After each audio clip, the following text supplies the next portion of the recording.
The judge's gavel cracked, echoing through the silent courtroom as Marilyn's lawyer smiled. Your Honor, my client requests an immediate freeze on all joint assets. The words hung in the air, a physical weight. I felt the blood drain from my face, a cold panic seizing me as my future evaporated. Marilyn, across the aisle, caught my eye, a faint, almost imperceptible smirk playing on her lips before she turned away. The radio played a classic rock station, a habit I had held on to for years. My daughters, Cassie and Susie, were in the back seat, their voices harmonizing off-key with the old songs. The afternoon sun, weak for a Midwestern spring, cut through the windshield. Cassie, 13, leaned forward between the seats. Dad, when are you going to get some new music? This stuff is ancient. She exaggerated a yawn, stretching her arms above her head. Susie, 11, piped up from her booster. It's not that bad, Cassie. And Dad, Rock Hudson was not gay. He was married to a woman. I chuckled, easing the car through the neighborhood streets. Susie, sometimes people marry for reasons other than what's on the surface. It was a mild comment, but it landed with a quiet weight in my own mind. Their playful banter was a familiar comfort, a buffer against the unspoken things that had been simmering for months. My marriage to Marilyn had lasted 12 years, long enough for the cracks to become chasms. Lately, it felt like I had been living in a carefully constructed illusion. The emotional distance had grown steadily, a slow, inevitable tide pulling us apart until we were strangers sharing a house. I remembered the exact moment the illusion shattered, a Tuesday evening, after dinner. I had confronted her with the facts, the evidence I had pieced together about her affair, not a passing fling, but a consistent 3-year entanglement. Her response, delivered with a cool shrug, was, well, duh. The two words had echoed in my head ever since, a casual dismissal of everything we had built. It was less anger, I felt, and more a profound sense of having been fooled. I filed for divorce soon after. My lawyer advised me that the precise details of her infidelity might not significantly impact the division of property in our state, but I needed it on record. I needed the court to know I had never agreed to her actions, never condoned the deceit. It was about more than money. It was about acknowledging a truth. My financial life, on the other hand, I had managed with meticulous care. I had invested wisely over the years, building a portfolio worth a solid $8 million. I had spent countless evenings researching companies, tracking market trends, often outperforming the professional advisors Marilyn had once suggested we hire. This money, this security, was the result of discipline, foresight, and a quiet dedication. Before the divorce proceedings truly started, I had considered converting everything to cash, pulling it out of the market. The thought had crossed my mind multiple times. But then, a flicker of ambition, the hope for one last significant gain, had made me hesitate. A small mistake, perhaps. That hesitation proved costly. Marilyn's lawyer, a sharp woman with an even sharper gaze, petitioned the court to freeze all our joint assets. I received the notice in the mail, a stark legal document outlining the cessation of all transactions. Panic, cold and sharp, began to prick at me. I called Marilyn. They froze everything, I said, trying to keep my voice even.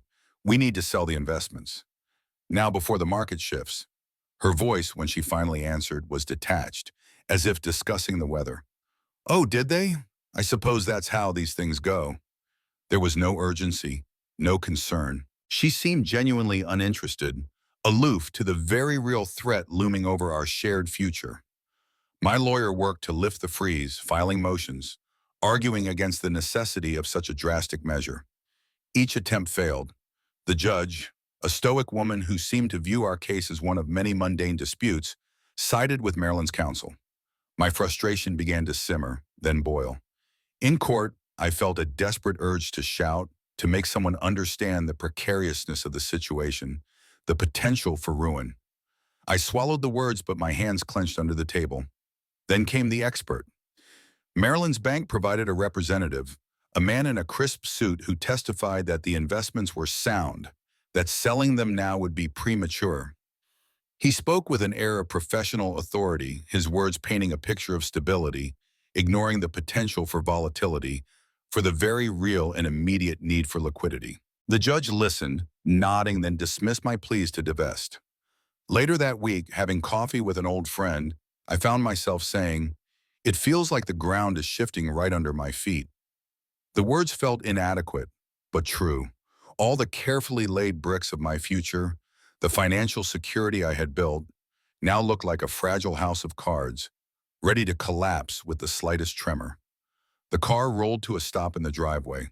The classic rock faded into static as I turned off the ignition. The silence that followed was heavier than any song, a palpable weight pressing down.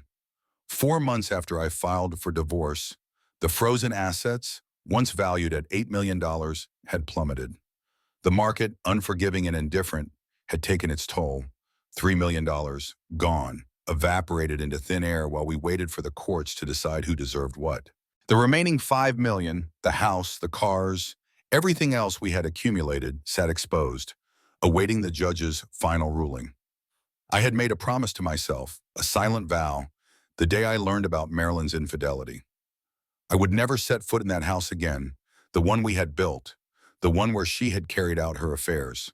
The walls, the rooms, they all felt tainted. The thought of entering them, of breathing the same air, was unbearable. It felt like a violation of my own sense of dignity. I had moved into a small apartment downtown, a temporary measure, I thought, until things were settled. The day of the final ruling arrived, heavy and still. The judge, her face unreadable, delivered her decision. Marilyn would receive $3 million. I would receive $2 million. There was $1 million discrepancy, a chasm. When my lawyer questioned it, the judge merely cited hints of hidden money on my part. No proof, no direct accusation, just vague hints. I looked at my meticulous records, the spreadsheets I had kept for years, every transaction documented, every penny accounted for. They proved my transparency, laid bare the injustice of the judge's unsubstantiated claim. Anger, cold and sharp, began to curdle in my gut. My lawyer, a man who had seen his share of impossible cases, placed a hand on my arm. "Dale," he said, his voice low, "you can spend years fighting the past, or you can start building your future." His words were a bitter pill, but I knew in that moment he was right. The emotional cost of continuing to fight seemed greater than the financial one. But the blows kept coming. Marilyn's lawyer, in a calculated move, challenged the grounds for divorce. She argued that I had known about Marilyn's infidelity long before I claimed, that I had been aware because friends and family knew. The revelation, casually dropped in court, was a bomb. It wasn't just my marriage unraveling, it was a whole network of lives. Over the next few weeks, I heard the ripple effects. 4 more divorces sprang up among our acquaintances, their own illusions shattered by Marilyn's lawyer's statement. My own twin sisters, Brenda and Patty, were called to testify. They sat in the witness box, uncomfortable but resolute. Yes, they admitted they had known about Marilyn's actions for years. They had seen things, heard things, but they had said nothing to me, out of a misguided sense of loyalty or perhaps fear of upsetting the delicate balance of our lives. Their words, intended to help, felt like another betrayal, another layer of misunderstanding. How could they have known and not told me? It twisted my stomach. The profound sense of being misunderstood extended even to my own daughters. Cassie and Susie, aged 9 and 11 at the time, were still navigating the turbulent waters of our separation. I tried to shield them, to keep them innocent of the ugliness. Then Marilyn's lawyer, with Marilyn sitting impassively beside her, pulled another card.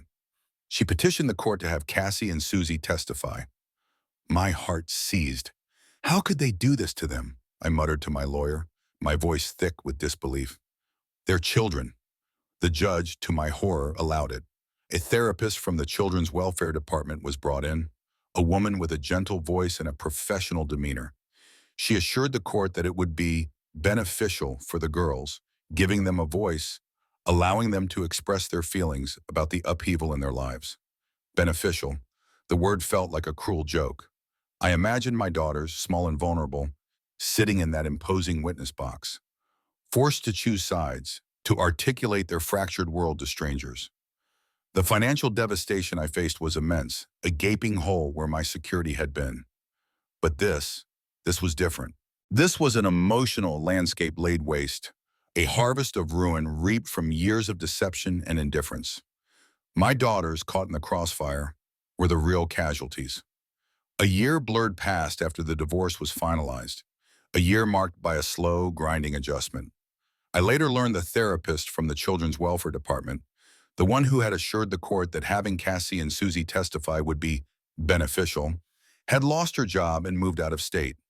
The details were vague, but the quiet satisfaction of knowing she faced some consequence for her poor judgment was a small comfort.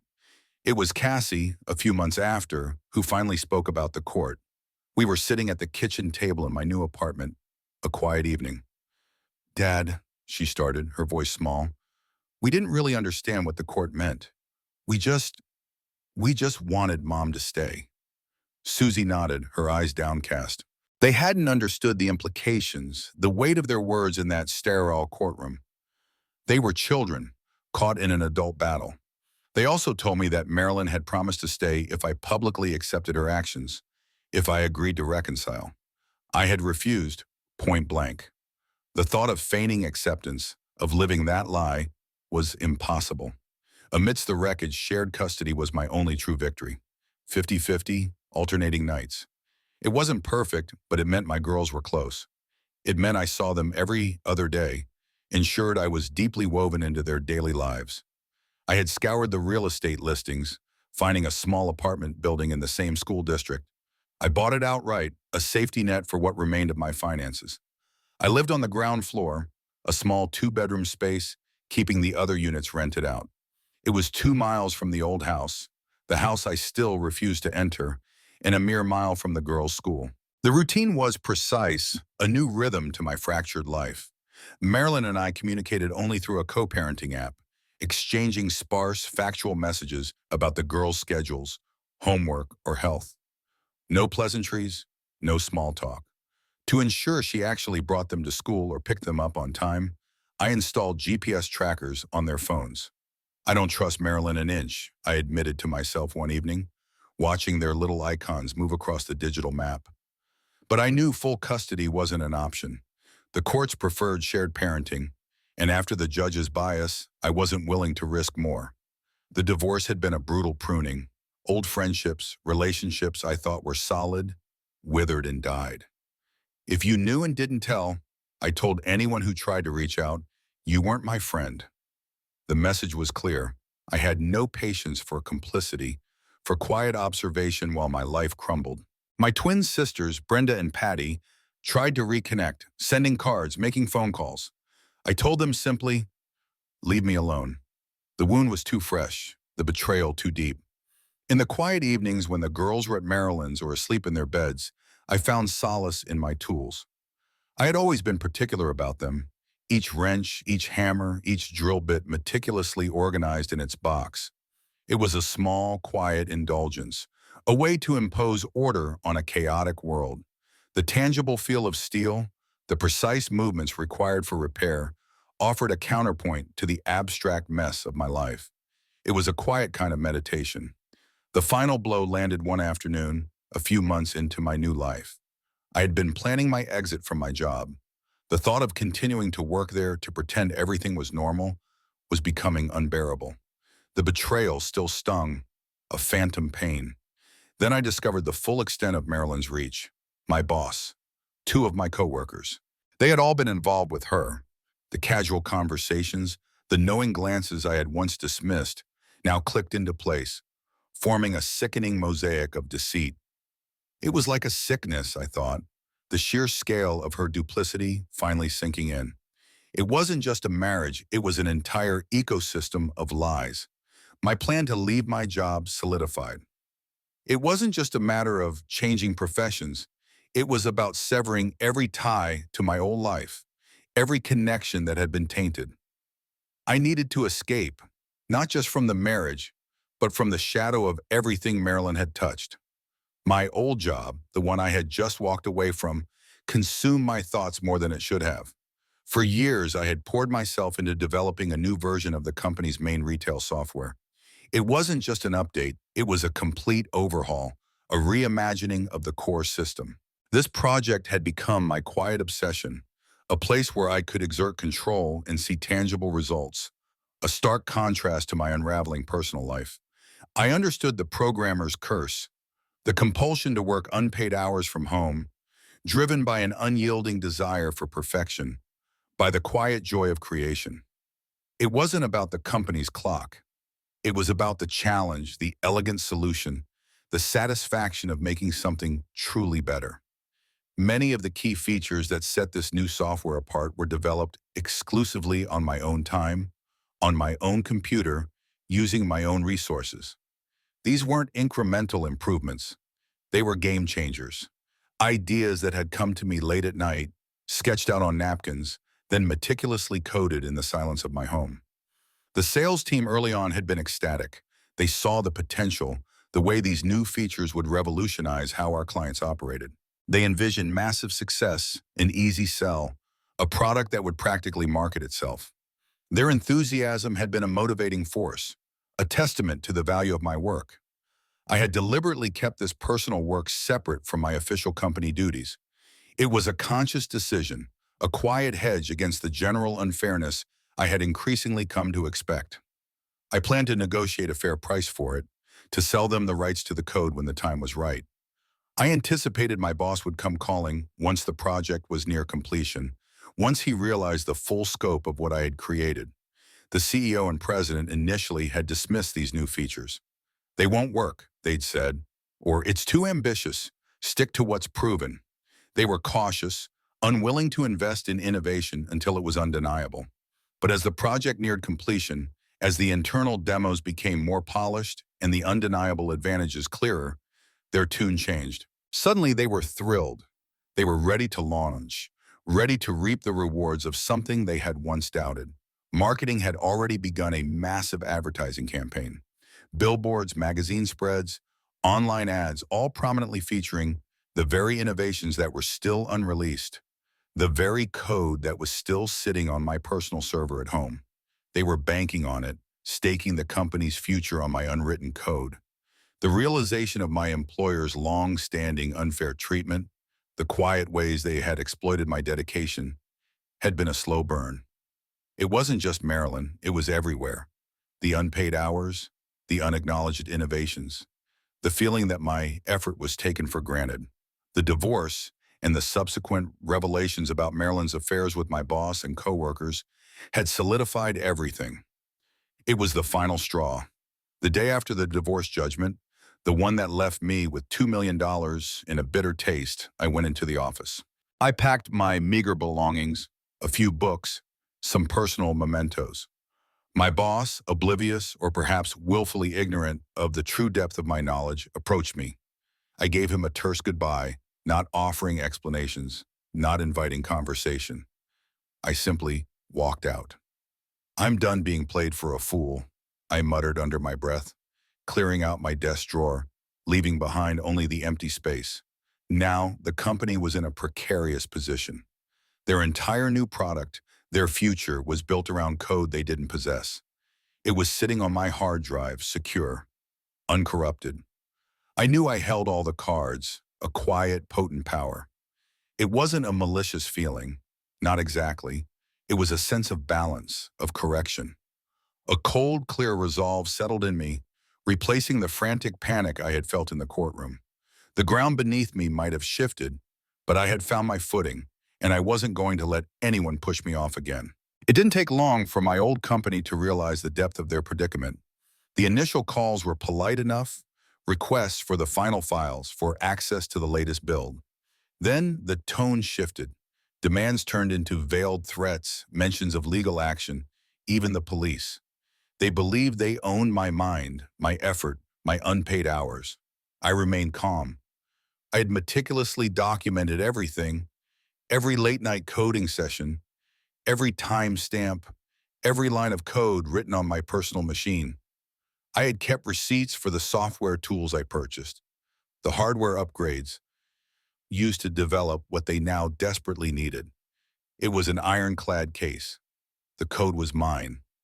I understood the legal landscape. I couldn't sell it to a competitor. That would open me up to a different kind of lawsuit. But I also didn't have to give it to them. The phone calls became more frequent, the voices on the other end tinged with growing panic. Finally, their corporate lawyers reached out, their voices losing their initial condescension.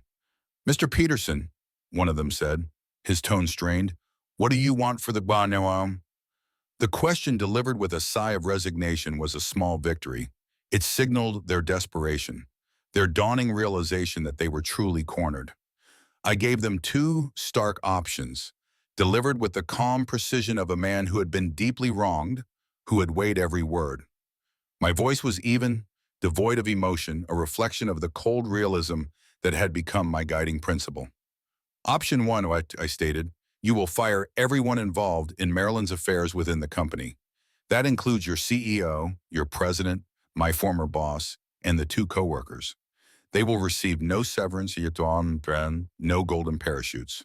Their departures will be immediate and public. Once that is done, I will consider selling you the code for $500,000. I let the number hang in the air, a pittance compared to the value of the software. I highlighted the urgency. The new program is set to launch in 2 months. The packaging is already printed. The advertising campaign is in full swing. You don't have time to rebuild it. Option two, so I continued, you pay me a flat $2 million. No questions asked, no firings, no explanations, just a wire transfer, and the code is yours. The price was significant, but a fraction of what they stood to lose if they couldn't launch. The CEO and president, arrogant even in their precarious position, still underestimated me. They still believed they held some power, some leverage. They refused both options. They chose neither, I recall, a ghost of satisfaction in my voice as I recount it now. They were banking on being able to recreate my work, to piece it together from scraps, to somehow reverse engineer what I had built. It was a hubris I intended to exploit. I maintained my poker face, letting them believe they still had a chance, that I might buckle, might eventually give in, but that wasn't going to happen. The silence from my former employer was deafening, a prelude to the storm I knew was coming. It was a strange feeling, this quiet strength growing from the ashes of my past, a sense of vindication that tasted sharper, clearer than any victory I had ever known. Stick around to the end to see how life's costly choices unfold. A year after I walked out, the whispers started. They traveled through the industry like currents in a quiet river, eventually reaching me. The CEO, I heard, still regrets that choice. It was a simple phrase, but it carried the weight of a monumental miscalculation. The company's attempts to recreate my code had been a miserable failure. They had scrambled, hiring teams of programmers, sinking more money into a desperate effort to build what I had crafted alone at my kitchen table. But creativity couldn't be hurried, and true innovation wasn't easily replicated. Their efforts cost them not just money, but precious time, and most critically, market share. Their major retail software launch, the one built around my unreleased innovations, was a disaster. The advertised new features were either entirely absent or, worse, so buggy they were unusable. Clients, promised a revolutionary product, received a glitchy, incomplete mess. The fallout was immediate. Competitors, sensing weakness, moved in swiftly, gaining significant ground, taking advantage of the vacuum left by my former company's collapse. It wasn't about malice, it was about market forces, cold and logical. While they floundered, I had quietly started my own small consulting firm. My programming skills, honed over years, were unique. My reputation for precision untarnished by the mess of my personal life. I focused on niche projects, work that interested me, clients who valued my expertise. The independence was a balm. Working on my own terms, setting my own hours, felt like breathing fresh air after years in a confined space. The financial settlement from the divorce, though unfair in its distribution, was now entirely under my control. The $2 million, carefully invested, meticulously managed, was a foundation, not a fortune. I wasn't rich, not by the standards of my former life, but I was secure.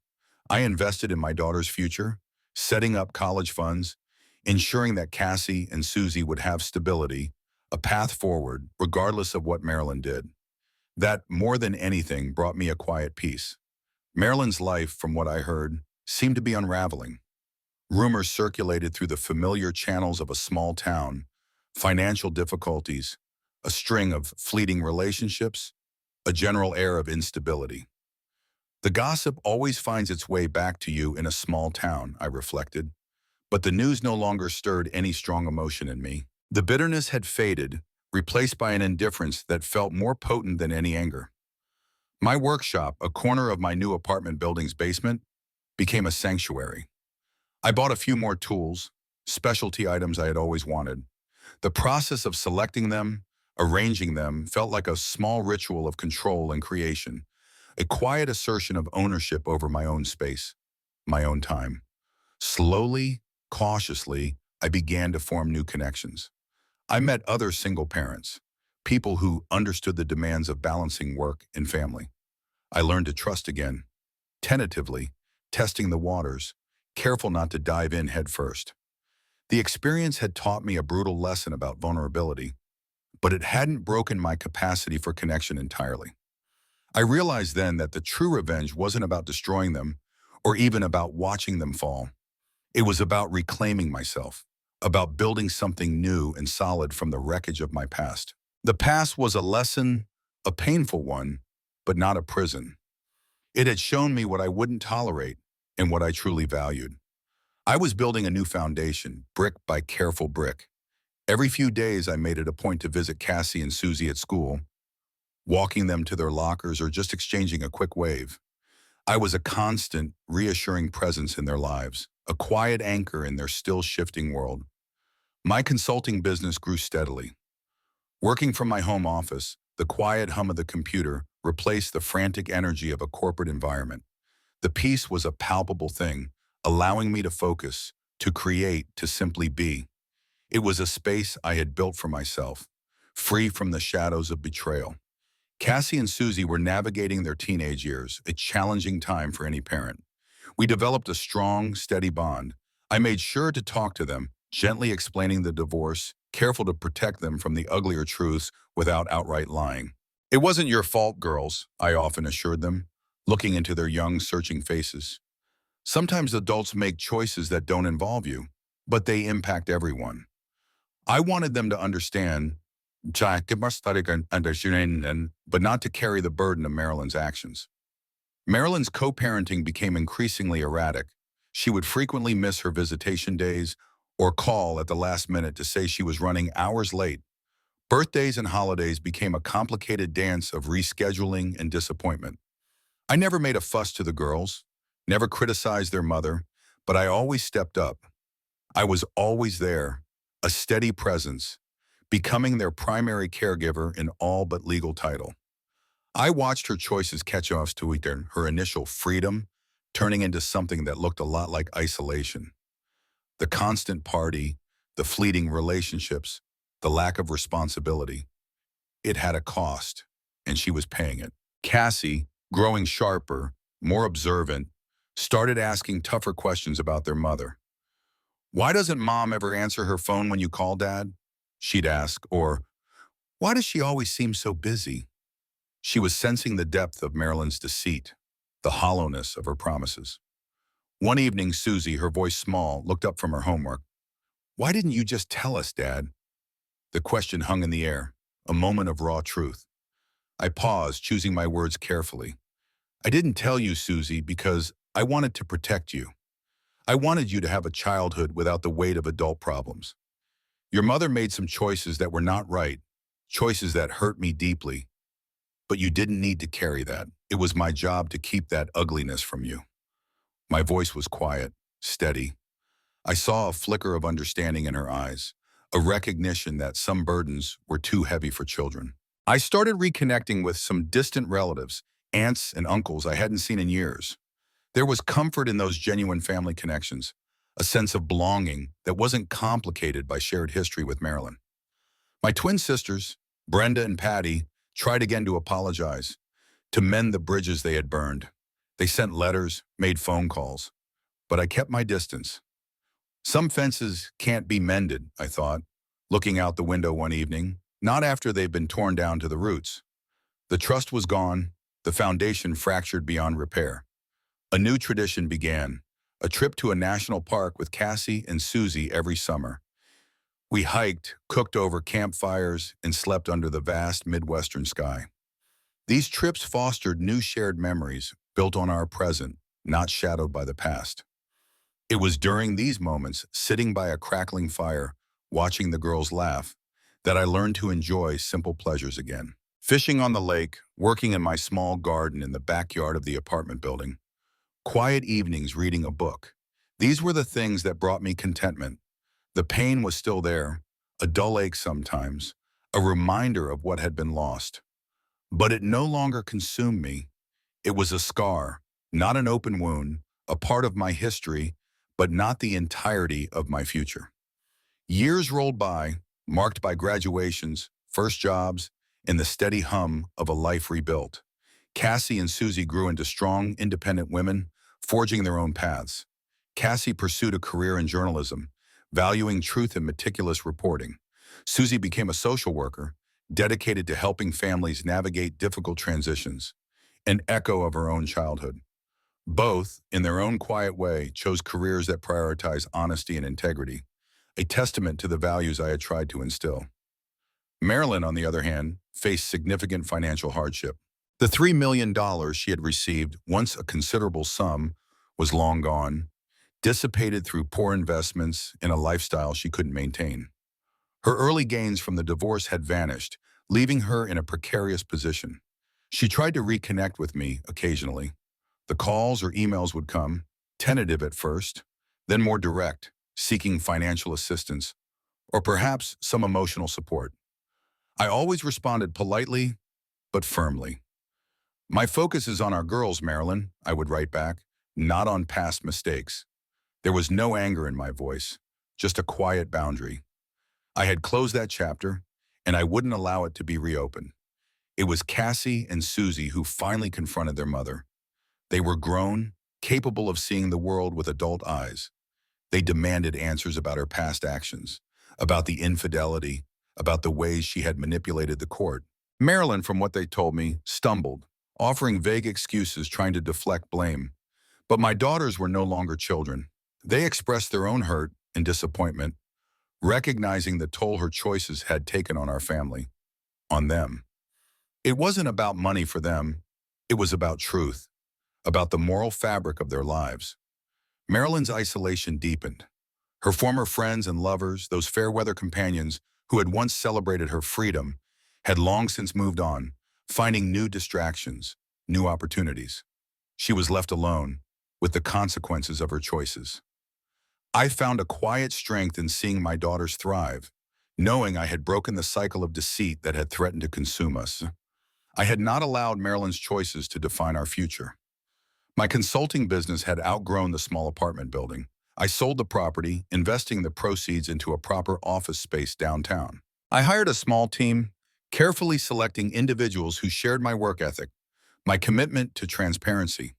Trust is the most valuable currency, I told my new employees, a hard-won wisdom that had come at a high price. I fostered a supportive and ethical work environment, a place where people felt valued and respected. My tool obsession continued, a familiar comfort. My workshop, now larger, more organized, was still my sanctuary. The precision of the tools, the tangible results of their use, continued to ground me. It made sense in a world that often felt nonsensical. I often reflected on the concept of paying the price. Marilyn had certainly paid hers, albeit in a different currency. But I had paid a price too, in lost years, in the erosion of trust, in the emotional toll of rebuilding. It wasn't a bitter thought, just a factual one. It was the cost of a life lived, a lesson learned. Cassie and Susie visited often, bringing their own children now, a new generation blooming in the quiet strength of my home. The apartment, once a temporary refuge, now felt permanent, filled with laughter and the warmth of genuine connection. The echoes of the past were faint, replaced by the vibrant sounds of a new future.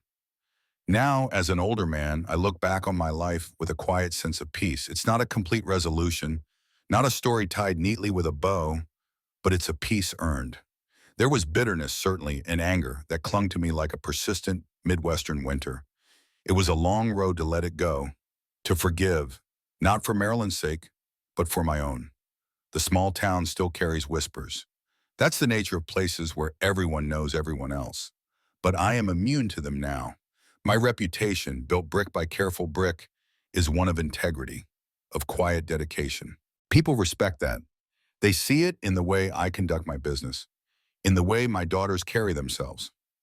I often reflect on the moral landscape of my story, the choices everyone made, and their ripple effects. Marilyn's choices led to her isolation. My former employer's choices led to their decline. My choices, born from betrayal, led me down a path of retribution that was swift and effective. But the deeper healing, the lasting peace came from within. It came from rebuilding my life, not just my finances, but my character, my relationships with my daughters. In time, I found a new companion. Her name is Eleanor. She's a gentle woman who values honesty and companionship above all else. It was a quiet, unexpected second chance, a testament to the idea that life continues to offer possibilities, even after profound loss. You learn to love the quiet, I told her one evening, sitting on my porch swing, watching the vast Midwestern sunset paint the sky in hues of orange and purple. The silence, once heavy with unspoken pain, was now simply peaceful. Cassie and Susie, grown women now, remain close. They are pillars of strength for each other and for me. They built their own families, their own lives, rooted in the values of honesty and loyalty. They have thanked me many times for my unwavering love, for the sacrifices I made. Their profound respect is a comfort that no amount of money could ever buy.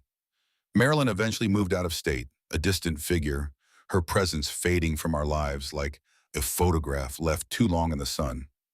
I never received an apology, and I stopped expecting one.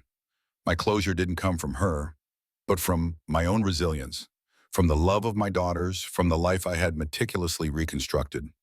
I still work on my tools, each click and whir a testament to precision and purpose, a reminder that control can be found in small, tangible things.